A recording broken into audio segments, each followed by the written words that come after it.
So when I was 22 years old, graduated from college in Colorado Springs and had my English degree. I was going to be a high school English teacher, which I was for 17 years. But in 1989, don't do the math, there were no jobs in Colorado. The economy was horrible. Education had no money, no jobs.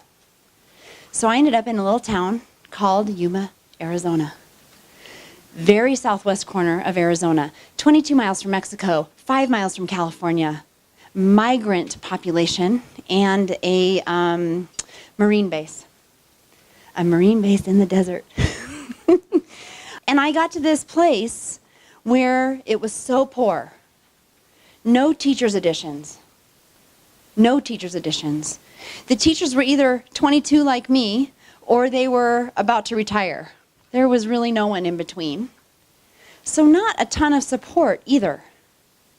So I had to get to work. I had to figure some things out. All I had was the kids' edition.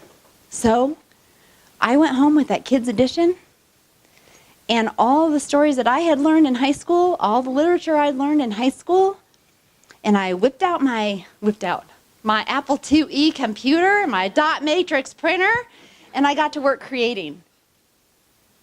And I asked for help when I needed it, where I could find it, and I became very resourceful. And when I moved back to Colorado a few years later, I found out that I could have written that teacher's edition.